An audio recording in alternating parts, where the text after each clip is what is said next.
udah dapet.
I took you for no matter. It's lay out your arm.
Aku janji pakai penting miracle sehabis keramas, biar aku ke-charge.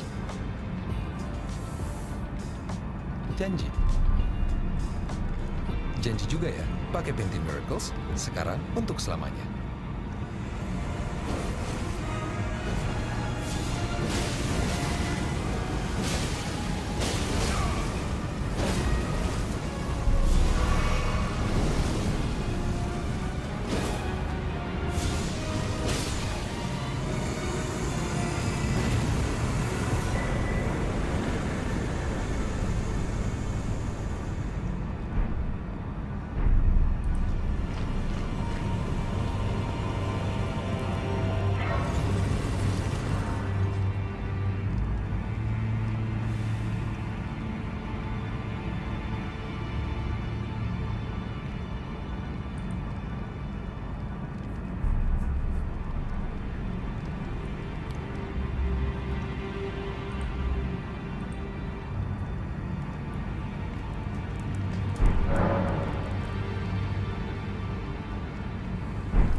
Once at the Hallowed Tree, make your way through until reaching the Prayer Room Site of Grace. From there, head out the north exit and platform your way past the room where the Painwrought Night Thin Light Ashes are located.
In Elden Ring, there are plenty of ways to miss various questlines, NPC interactions, and items in the game. In this guided walkthrough series, we'll be hitting upon all the NPC interactions. This Elden Ring series covers how to do all quests and missable content in order so that all choices and rewards will be available. For best results, follow this series from the start of Part 1.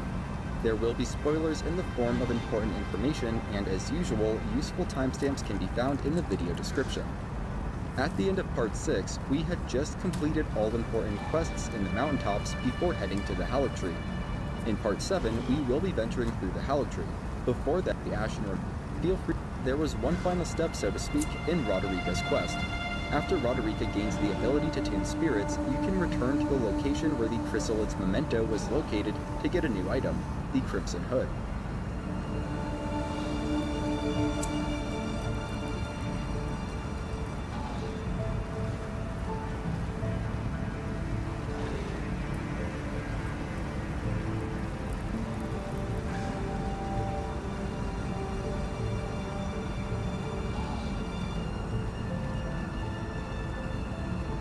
It is identical to the hood previously worn by Roderika, and it boosts vigor by 1 point. Moving on, there is a somber ancient dragon smithing stone to the southeast of the Dynasty Mausoleum midpoint site of grace. It's in a chest that is under guard by several enemies. I found that the Assassin's Gambit skill made it relatively easy to sneak in, grab the smithing stone, and slink back out.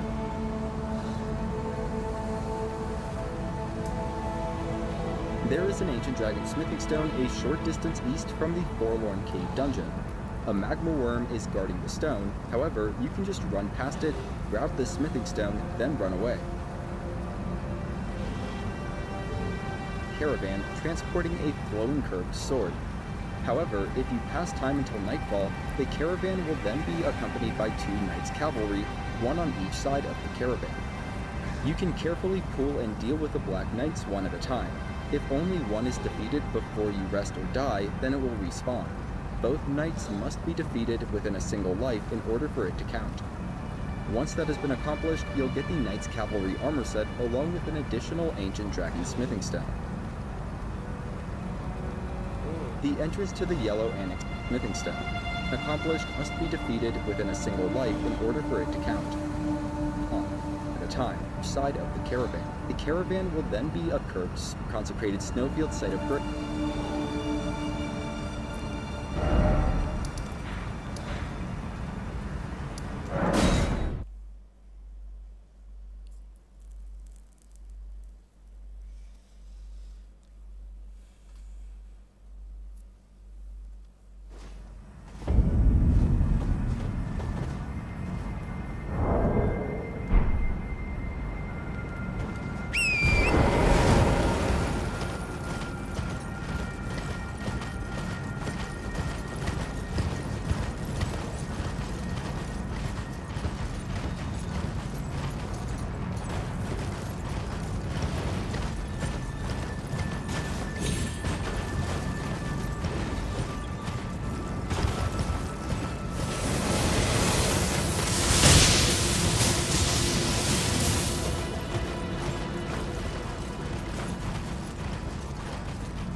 Embrace, you'll find an enemy caravan transporting a flowing curved sword. However, if you pass time until nightfall, the caravan will then be accompanied by 2 knights cavalry, one on each side of the caravan. You can carefully pull and deal with the Black Knights one at a time. If only one is...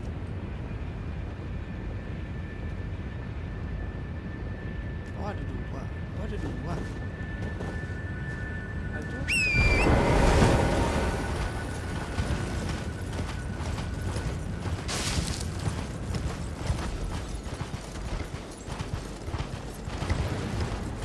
Ada 2 anjing.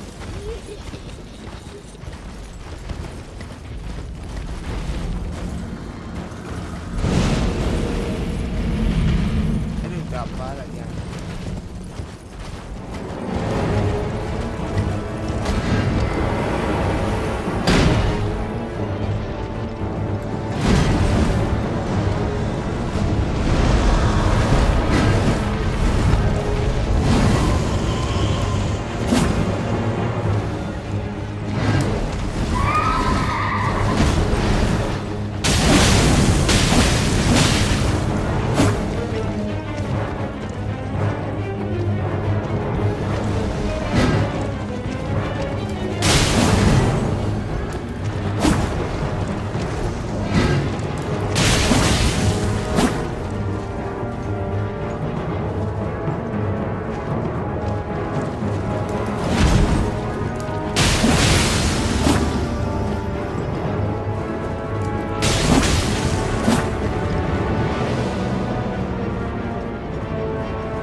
defeated before you rest or die, then it will respawn. Both knights must be defeated within a single life in order for it to count. Once that has been accomplished, you'll get the Knight's Cavalry armor set along with an additional Ancient Dragon Smithing Stone. The entrance to the Yellow Annex Tunnel is located near the southwest cliffs of the snowfields. While I won't be fully exploring this dungeon, I will show a walkthrough to the one Ancient Dragon Smithing Stone that you can get here. It is relatively easy to reach and doesn't require fighting any difficult enemies.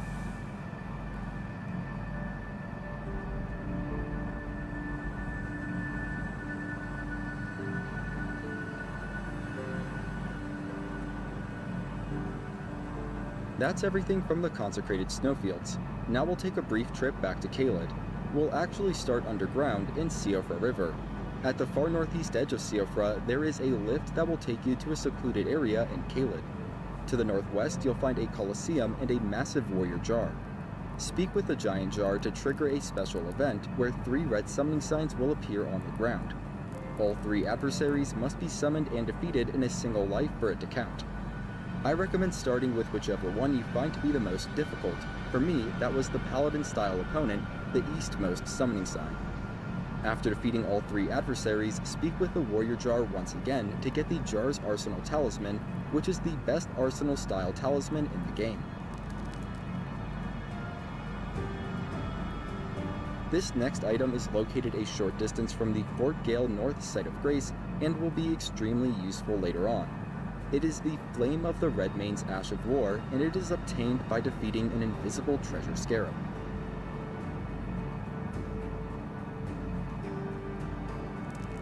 Another extremely useful Ash of War is the Bloodhound Step. Make sure it's nighttime, then travel southeast from the Bestial Sanctum to reach the bridge leading to Linnaeus Rise.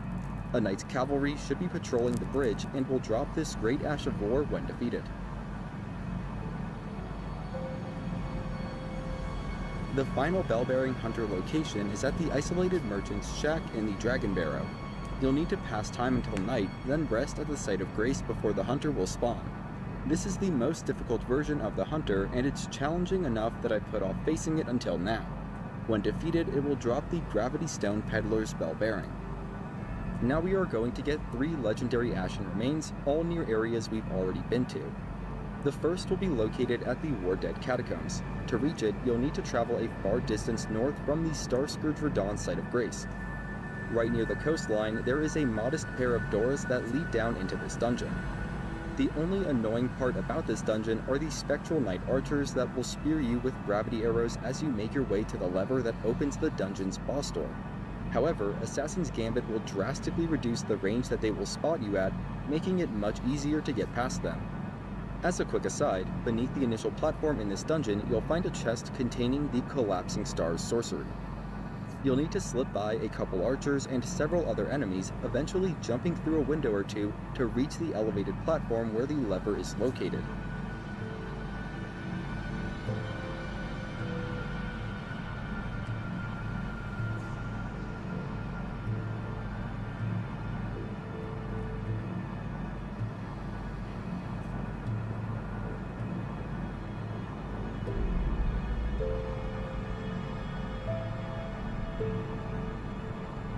Pull it, then make your way back to the site of Grace to rest.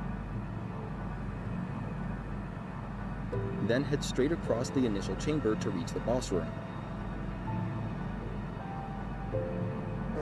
A putrid tree spirit will need to be defeated, but at this point it shouldn't pose too much of a challenge. The tree spirit's defeat will be rewarded with the legendary Redmane Knight Oga spirit summons. Our next stop is the Tombsword Catacombs. The entrance is a short distance south from the Church of the Pilgrimage. The most difficult part of this dungeon is finding it. Its entrance is tucked in a hillside behind some ruins.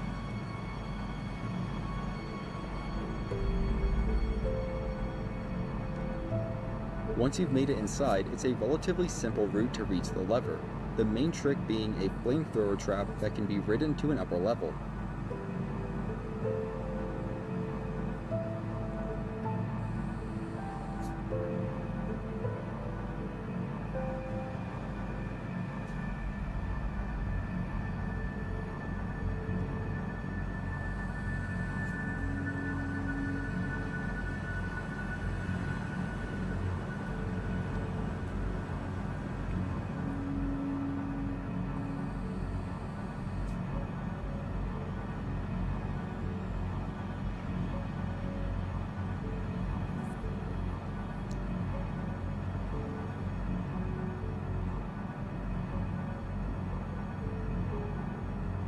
Pull the lever, then head to the boss room, which is near the entrance of the dungeon. You'll just need to defeat a single shade enemy, which went down in 2 swings for me. Lutel the Headless, a legendary spirit summons, is the reward. We have one more stop before going to the Hallowed Tree. It's the Sainted Hero's Grave in Altus Plateau. This dungeon is a little bit tricky, as any enemies coated in darkness will be immune to attacks until the coating is removed by bringing them into the light. Specifically, it's the golden circles of light found at set points throughout the dungeon. There is really only one darkness-coated enemy that must be defeated for this dungeon, so we will mostly just avoid the others as we make our way through.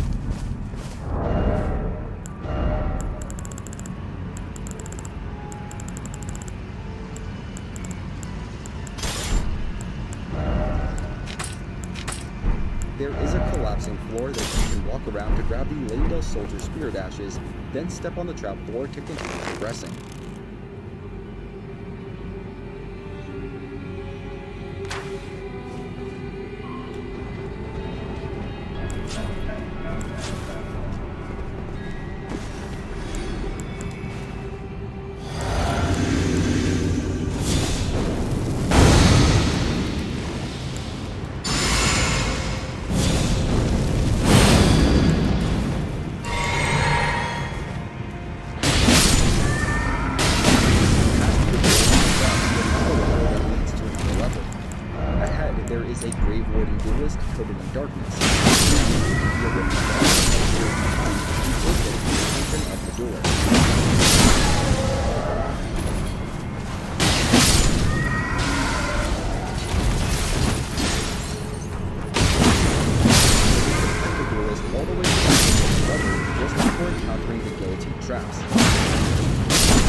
Circle of light there will remove the darkness from the duelist, allowing it to be defeated.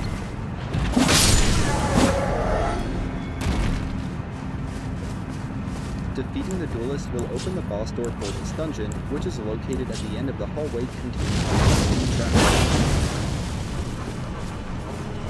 Inside, you'll need to face off with the ancient hero of Zamor, which will be fairly trivial at this point. When defeated, it will drop the final legendary ashen remains that we missed, Ancient Dragon. The legendary ashen remains in the game is located at the Hallow Tree, which is fast travel to the Hallow Tree Canopy Site of Grace, which we got to near the end of Part 6 in the series. Then begin making your way down to the Hallow Tree proper. The Assassin's Gambit will be built once again, as it will allow you to the Hallow Tree while remaining undetected by the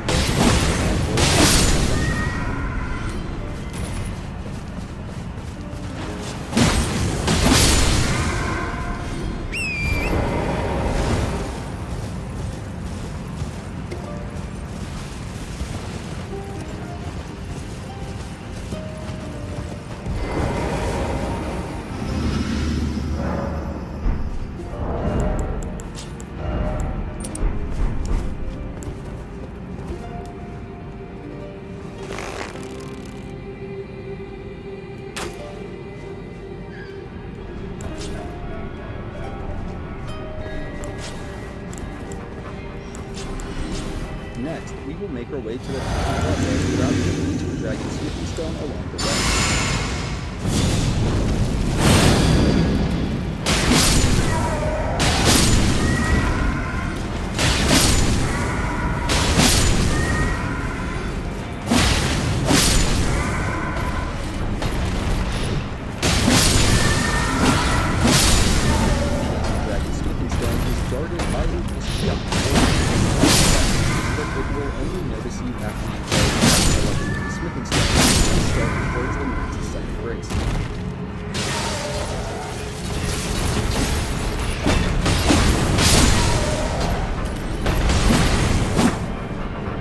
objective is to activate a shortcut back to the Hallow Tree Second Grace. The Assassin's Gambit to make avoiding this field easier.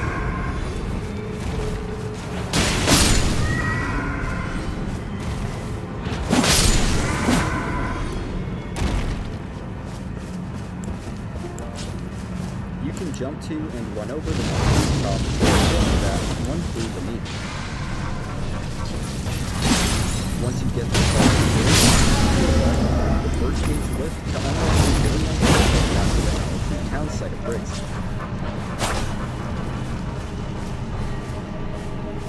Returning to the bottom of the lift, make your way over to the fog lift. Beyond it, you'll face off with Loretta.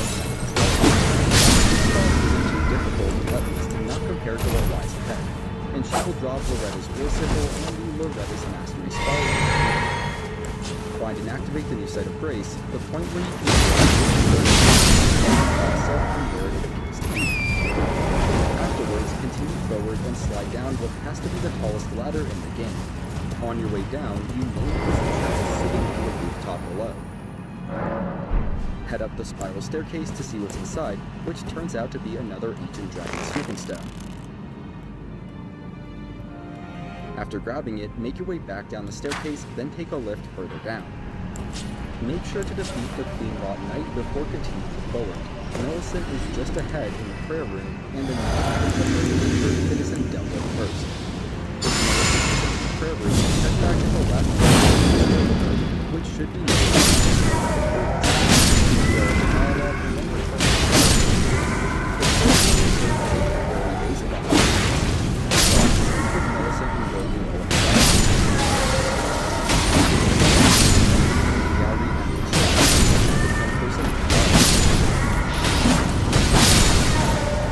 Next up, you will be getting a legendary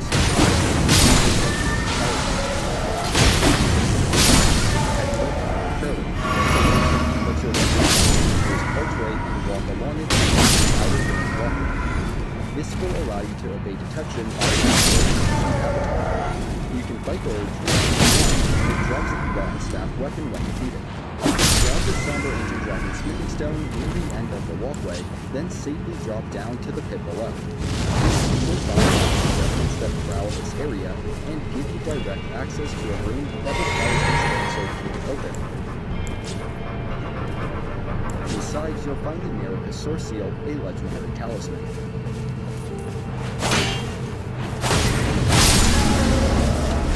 Return to the prayer room and head out the same exit, then start descending down the multiple staircases.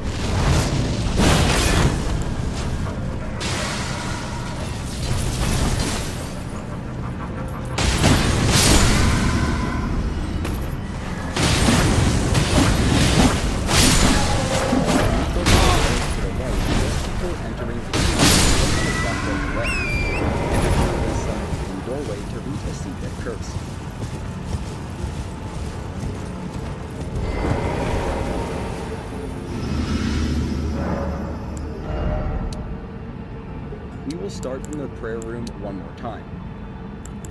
Head along the upper levels, then platform your way to a garden area populated with scarabs.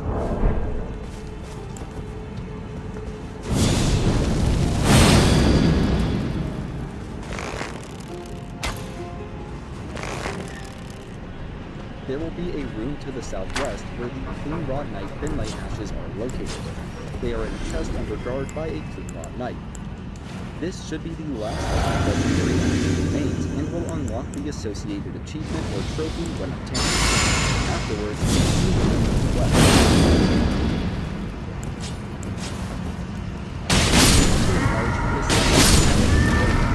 Grab the stone and pull this forward to find the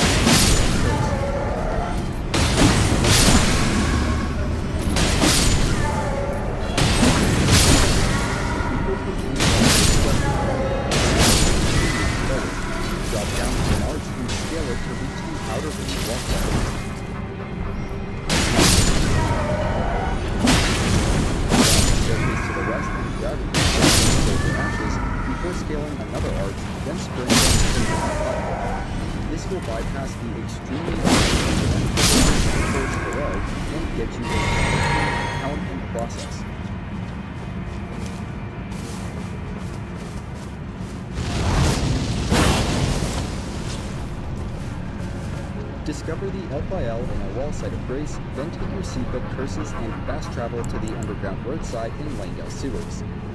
Return to Dung Ear's sewer jail to find him strapped in a chair. If he isn't there, you may need to speak with him back at Round Table.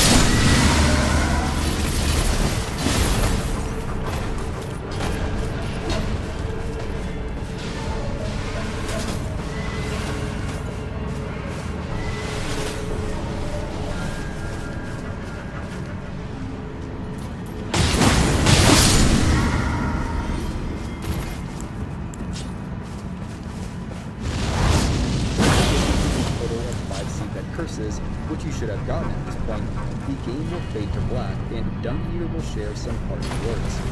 After that, you'll be able to pick up the of Dung Eater's body, which will give you ending for the game.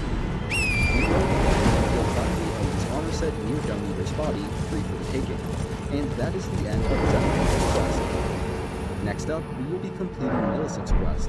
To that end, return to the L inner wall, then make your way over to the drainage chamber. I highly recommend using the Bloodhound step skill, as it will make crossing the Scarlet Rod much easier.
Legendary Great Grace Bloodlord sits in the pit, and trying to reach it will cause a Scarlet Rod the ulcerated tree spirit to emerge, which will need to be defeated.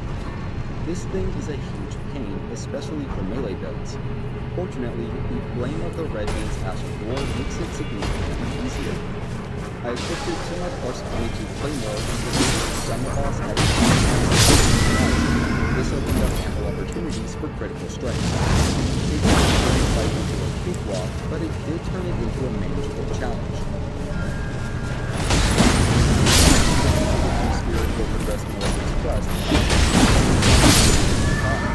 You'll want to hold off on using either summon or another. The first reason is that there is actually some dialogue you can get out of Gowry, and it's only available after defeating the ulcerated tree spirit. Let's just say it's perfect for Gowry Shaft to hear it, as it will give important context to the final steps in Millicent's quest. Speaking of which, we are about to regarding the fate of Millicent and a couple other major events in the game. While there will be informational spoilers in this next section, I think you will want to know this information before making your choice, especially if you've already inherited the Friends of Flame. First, let's discuss the choice with regards to Millicent's quest and how it ends. If you assist Millicent by picking the old Sunken Sun what Millicent wants, the upside is that you'll get the Violin Sword Insignium Tower. You'll also get the Unalloyed Gold Needle back to Millicent.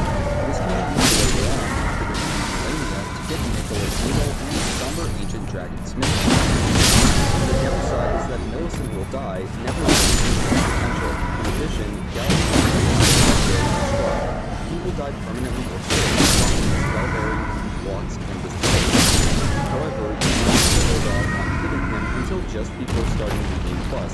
The reason why is there is the potential for future contact.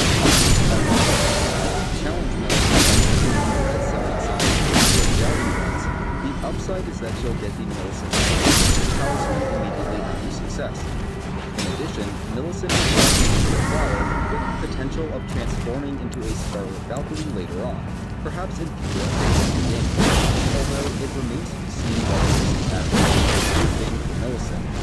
Also, you can go get the block talisman. The downside is that you will not get the Unalloyed Gold Needle back with Millicent. You will get Nicholas Needle nor the Somber Ancient Dragon Smithing Stone after defeating Melania.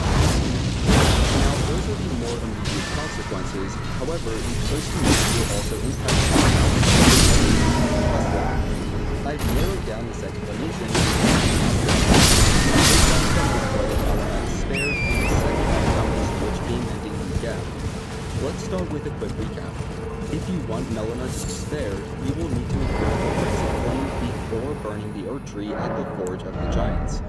You should know that Melina does not want to be spared. Instead, she will be upset with you and leave your company for inheriting the frenzied flame. This is because inheriting the Frenzied Flame makes it very likely that you will become the Lord of Frenzied Flame and destroy the lands between, which is Melina's worst fear. That brings us to the next point of discussion. Inheriting the Frenzied Flame will lock you into the Lord of Frenzied Flame ending of the game, which will prevent you from defeating one of the other enemies. That is, unless you subdue the Frenzied Flame. The Frenzied Flame will lock you out of the Lord of Frenzied Flame ending, but will allow you to pick a different ending instead.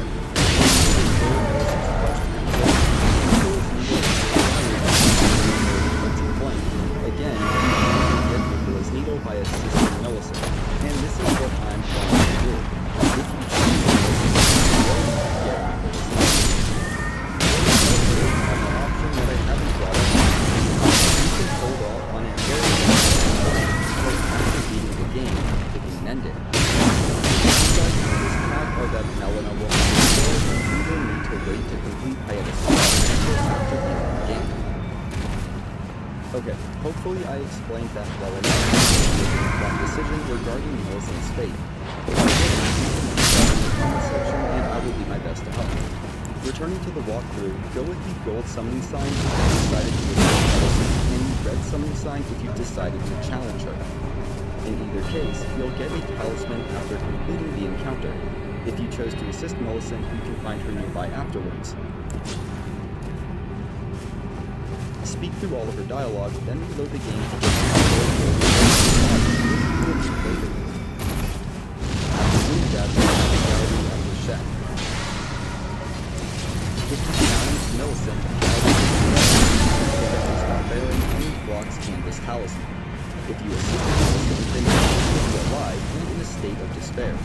In this state, Gally will die and stay dead after taking a single hit, dropping both his bell bearing and the talisman. Personally, I'm going to which is to not attack unless you want to be attacked. If you challenge Millicent, then at this point you are done with her quest. If you assisted Millicent, then there is still one more step, but before we can do it, we will need to get to and defeat her. To that end, return to the drainage channel at the Hallowed Tree and head out the east exit. You'll need to move across routes and arches to reach the upper rooftop of the cathedral to the north.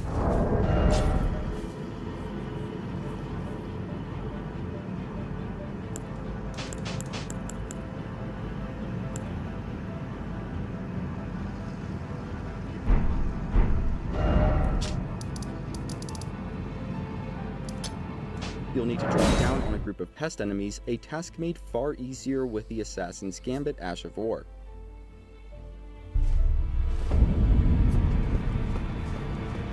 The cluster is guarding a chest, which contains the legendary Dragon Crest Great Shield Talisman. Run out the main entrance and down the hill to the west. Well, I took you no matter it. Lay out your own.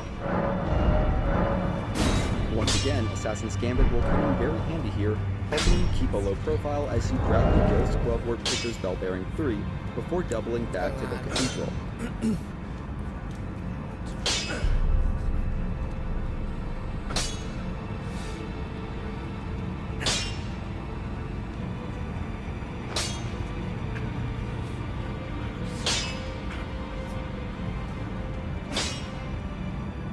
Find the lift and take it down to the Hallowed Tree roots, where Melania is spawned.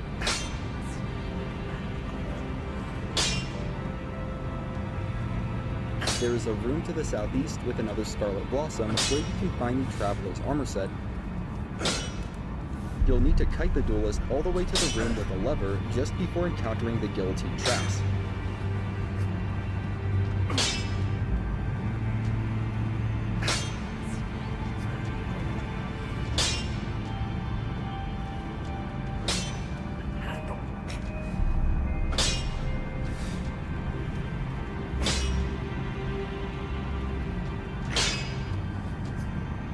The circle of light there will remove the coat of darkness from the duelist, allowing it to be defeated.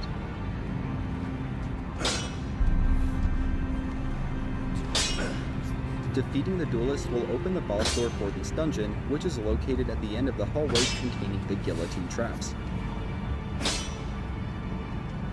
Inside, you'll need to face off with the ancient hero of Zamor, which will be fairly trivial at this point.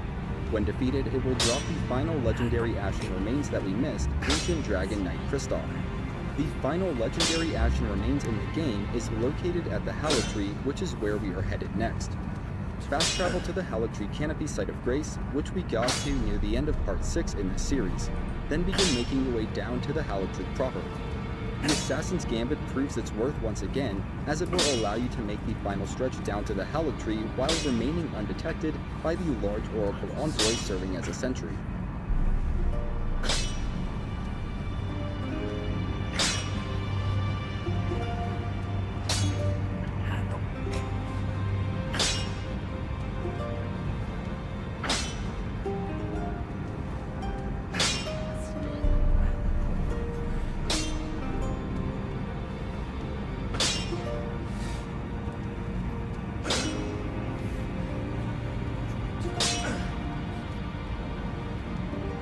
Dragon Smithing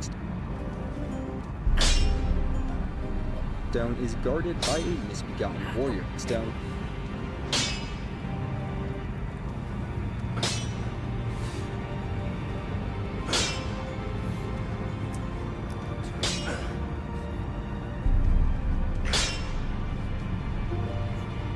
You can jump to and run over the next rooftop, or failing that, run through beneath.